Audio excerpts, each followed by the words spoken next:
ಪಾನಾಜಿ ಗ್ರಾಮದ ನಿರೋಳಿಯ ಎಂಬಲ್ಲಿ ಪರಿಶಿಷ್ಟ ಜಾತಿಗೆ ಸೇರಿದ 5 ಮನೆಗಳು ಸೇರಿದಂತೆ 7 ಕುಟುಂಬಗಳು ರಸ್ತೆ ಸಂಪರ್ಕ ಸಹಿತ ಮೂಲ ಸೌಕರ್ಯದಿಂದ ವಂಚಿತರಾಗಿದ್ದು, ರಸ್ತೆ ಮಾಡಲು ಸರ್ಕಾರಿ ಜಾಗ ಇದ್ದು ಇದರಲ್ಲಿ ರಸ್ತೆ ಸಂಪರ್ಕ ಕಲ್ಪಿಸಲು ಜನಪ್ರತಿನಿಧಿಗಳಿಂದ ಹಿಡಿದು ಹಿರಿಯ ಅಧಿಕಾರಿಗಳಿಗೆ ಮನವಿ ಸಲ್ಲಿಸಿದ್ರು ಸಂಪೂರ್ಣವಾಗಿ ಕಡೆಗಣಿಸಲಾಗಿದೆ. ತಿಂಗಳೊಳಗಾಗಿ ರಸ್ತೆ ನಿರ್ಮಾಣ ಮಾಡದಿದ್ದಲ್ಲಿ ಸ್ಥಳೀಯರನ್ನ ಸೇರಿಸಿಕೊಂಡು ಪ್ರತಿಭಟನಾ ರೀತಿಯಲ್ಲಿ ರಸ್ತೆ ನಿರ್ಮಿಸುವುದಾಗಿ ಅಂಬೇಡ್ಕರ್ ತತ್ವ ರಕ್ಷಣಾ ವೇದಿಕೆ ಕರ್ನಾಟಕ ಇದರ ಅಧ್ಯಕ್ಷ ಕೆ ಗಿರಿಧರ್ ನಾಯಕ್ ತಿಳಿಸಿದರು. ಸೋಮವಾರ ಪುತ್ತೂರು ಪತ್ರಿಕಾಗೋಷ್ಠಿಯಲ್ಲಿ ಮಾತನಾಡಿ, ಪಾನಾಜಿ ಗ್ರಾಮದ ನೆರೋಳಿಯಾದಲ್ಲಿ ಸುಮಾರು 97 ವರ್ಷಗಳ ಹಿಂದಿನಿಂದಲೇ ಕಾಲುದಾರಿ ಮಾತ್ರ ಇರ್ತದೆ. ಸದರಿ ಮನೆಗಳಿಗೆ ಸಂಪರ್ಕ ರಸ್ತೆ ಇಲ್ಲವಾಗಿದ್ದು ಅಂಗವಿಕಲರು ಮತ್ತು ಅನಾರೋಗ್ಯ ಪೀಡಿತ ಸಂದರ್ಭದಲ್ಲಿ ಹೊತ್ತುಕೊಂಡು ಹೋಗುವಂತಹ ಅನಿವಾರ್ಯತೆ ಉಂಟಾಗಿದ್ದು, ತುರ್ತಾಗಿ ಆಸ್ಪತ್ರೆಗೆ ಸೇರಿಸಲು ಸಾಧ್ಯವಾಗದೆ ಪ್ರಾಣವನ್ನ ಕಳೆದುಕೊಂಡ ಸ್ಥಿತಿ ಕೂಡ ಉಂಟಾಗಿದೆ. ಈ ಕಾಲನಿಯ ಇತರ ಮನೆಗಳ ಜನರು ಕೃಷಿ ಉತ್ಪನ್ನಗಳನ್ನ ತಲೆಯ ಮೇಲೆ ಹೊತ್ತುಕೊಂಡು ಹೋಗಬೇಕಾದ ಅನಿವಾರ್ಯತೆ ಹಾಗೂ ಪಡಿತರ ಮತ್ತು ದಿನಸಿ ಸಾಮಗ್ರಿ ತರಲು ಪ್ರಯಾಸ ಮಾಡಬೇಕಾಗಿದೆ. ಶಾಲಾ ಮಕ್ಕಳು ತೋಡು ದಾಟಿ ತೋಡಿನ ಬದಿಯಲ್ಲಿರುವ ಕಿರಿದಾದ ಅಡಿಕೆ ಮರದ ಪಾಲದಲ್ಲಿ ನಡೆದುಕೊಂಡು ಹೋಗಬೇಕಾಗಿದೆ. ಈ ಎಲ್ಲಾ ಸಂಕಷ್ಟವನ್ನ ಹಲವು ಬಾರಿ ತಿಳಿಸಿ ಮನವಿಯನ್ನ ಸಲ್ಲಿಸಿದ್ರು ಯಾವುದೇ ಪ್ರಯೋಜನ ಆಗಿಲ್ಲ ಎಂದು ತಿಳಿಸಿ 1 ತಿಂಗಳೊಳಗಾಗಿ ಕಾಲನಿಯ ಜನರ ಸಮಸ್ಯೆಗೆ ಸ್ಪಂದನೆ ದೊರಕದೇ ಇದ್ದಲ್ಲಿ ಸ್ಥಳೀಯರನ್ನ ಸೇರಿಸಿಕೊಂಡು ರಸ್ತೆ ನಿರ್ಮಿಸುವುದಾಗಿ ಎಚ್ಚರಿಕೆಯನ್ನ ನೀಡಿದ್ರು. ನಮ್ಮ ಕಷ್ಟಗಳನ್ನ ಜನಪ್ರತಿನಿಧಿಗಳಿಗೆ ಹಲವು ಬಾರಿ ತಿಳಿಸಿದ್ದೇವೆ. ಚುನಾವಣೆ ಬಂದಾಗ ಮತ ಕೇಳಲು ಬಂದವರು ರಸ್ತೆ ನಿರ್ಮಿಸಿಕೊಡುವ ಬಗ್ಗೆ ಭರವಸೆಯನ್ನ ಕೊಡ್ತಾರೆ. ಆದ್ರೆ ಆ ಬಳಿಕ ಏನೂ ಆಗೋದಿಲ್ಲ. ನಾವು ಎದುರಿಸುತ್ತಿರುವ ಸಮಸ್ಯೆಗಳ ಬಗ್ಗೆ ನಮಗೆ ರಸ್ತೆ ನಿರ್ಮಿಸಿಕೊಡುವ ಬಗ್ಗೆ ಶಾಸಕರಿಗೂ ಕೂಡ ಮನವಿಯನ್ನ ಸಲ್ಲಿಸಿದ್ದೇವೆ. ಅವರು ನಮ್ಮ ಬೇಡಿಕೆಗೆ ಸ್ಪಂದಿಸಿಲ್ಲ ಎಂದು ಕಾಲನಿ ನಿವಾಸಿ ಸುಮಿತ್ರಾ ತಿಳಿಸಿದ್ರು. ಪತ್ರಿಕಾಗೋಷ್ಠಿಯಲ್ಲಿ ಕಾಲನಿ ನಿವಾಸಿ ಲಕ್ಷ್ಮಿ, ಸಂಘಟನೆಯ ನವೀನ್ ಮುಗೇರ, ಉದಯ್ ಕುಮಾರ್ ಏರ್ಕಾಲ ಉಪಸ್ಥಿತರಿದ್ದರು. ನೋಡಿ, ಎಷ್ಟೋ ಜನ ಅವರು ಇದು ಮಾಡಿದ್ರು, ತೀರಿ ಹೋದ್ರು, ಎಷ್ಟು ಜನ ಕಷ್ಟದಲ್ಲಿದ್ದಾರೆ, ನಡ್ಕೊಂಡು ಹೋಗ್ಲಿಲ್ಲ, ಅಂಗವಿಕಲರಿದ್ದಾರೆ. ಏನೇನು ಇವರೆಲ್ಲ ಮಾಡ್ತಾ ಇದ್ದಾರೆ. ಅದಕ್ಕೆ ನಾನು ಬೇಕಾಗಿ ಹೇಳ್ತೇನೆ, ನಾನು ಖಂಡಿತವಾಗಿ ಡಿಸೆಂಬರ್ ಲಾಸ್ಟ್ 2025 ಡಿಸೆಂಬರ್ 30 ಒಳಗೆ ನಾನು ಆ ರಸ್ತೆಯನ್ನು ಮಾಡಿಕೊಡ್ತೇನೆ. ಏನೇ ಅನಾಹುತ ಬಂದರು ಅಧಿಕಾರಿಗಳು ನಾನು ಮನೆ ಕೊಟ್ಟು ಸಾಕಾಯ್ತು. ಆಗ ನಮ್ಮೊಂದು ಕೊಡುವುದೊಂದು ಕಾನೂನು ಪ್ರಕಾರ ನಮ್ಮ ಧರ್ಮ.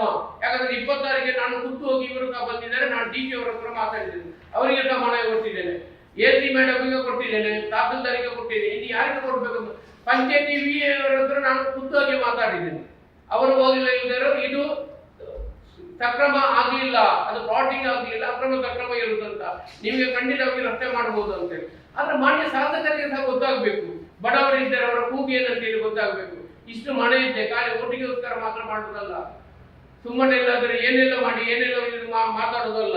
ಯಾಕೆ ಬಡವರ ಕಣ್ಣೀರು ಒರೆಸುವ ಕೆಲಸ ಮಾಡಿ. ಅದಕ್ಕೆ ಬೇಕಾಗಿ ನಾನು ಇವರಿಗೆ ಭರವಸೆ ಕೊಡ್ತೇನೆ, ಅದು ಖಂಡಿತ ಮಾಡ್ತೇನೆ. ಇವತ್ತು ಡಿಸೆಂಬರ್ 1 ತಾರೀಕು, ಇನ್ನು 29 ದಿವಸಗಳಿಗೆ ಖಂಡಿತವಾಗಿ ನಾನು ಖುದ್ದಲ್ಲಿ ನಿಂತು ನಾನು ರಸ್ತೆ ಮಾಡಲಿಕ್ಕೆ ನಾನು ಸಿದ್ಧ.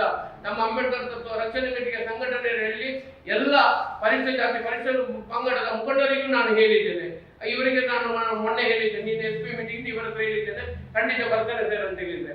ನಮಗೆ ಯಾಕೆ ಗೊತ್ತು, ನಮ್ಮ ಸಂಘಟನೆ ಆಗಿಲ್ಲ, ನಮಗೆ ಯಾವುದೇ ಆಗಲಿ ಪರಿಶಿಷ್ಟ ಜಾತಿ ಪರಿಶಿಷ್ಟ ಪಂಗಡದವರು ಇತರರಿಗಾದರೂ ತೊಂದರೆ ಆದರೆ ನಾನು ಖಂಡಿತ ಹೋರಾಟ ಮಾಡ್ತೇನೆ. ಇದಕ್ಕೆ ಮುಂಚೆ ಹೋರಾಟ ಮಾಡ್ತೇನೆ. ಮಾಲಿಂಗೇಶ್ವರ ಇದ್ರೆ ನಾನು ಡಿಸೆಂಬರ್ಗೆ ಖಂಡಿತ ನಾನು ಕೆಲಸ ಮಾಡಿಕೊಡ್ತೇನೆ ಅಂತ ನಿಮ್ಮ ಹತ್ರ ನಾನು ಮನೆ ಮಾಡ್ತೇನೆ.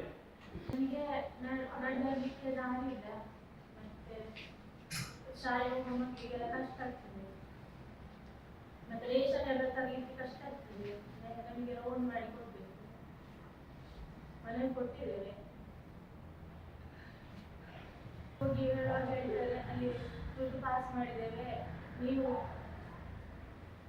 ಸರಿ ಮಾಡಿ ಅದನ್ನು ಮಾರ್ಗ ಮನೆಯವರ ಹತ್ರ ಎಲ್ಲ ಕೇಳಿ ಬನ್ನಿ ಹೇಳ್ತಾರೆ. ಅಲ್ಲಿಂದು 4-5 ಮನೆಯವರು ಇವರಿಗೆ ರಸ್ತೆ ಬಿಡುತ್ತಿಲ್ಲ. ಬಹುಶಃ ಯಾಕೆ ಗೊತ್ತು, ಯಾವ್ದು ಅಕ್ರಮ ಆಗಿದೆ. ಮತ್ತೆ ಒಂದು ಹೇಳ್ತೇನೆ, ಅವರಿಗೆ ಒಂದು 14 ಸೆಂಟ್ 30 ಸೆಂಟ್ ಜಾಗ ಇರುವುದು.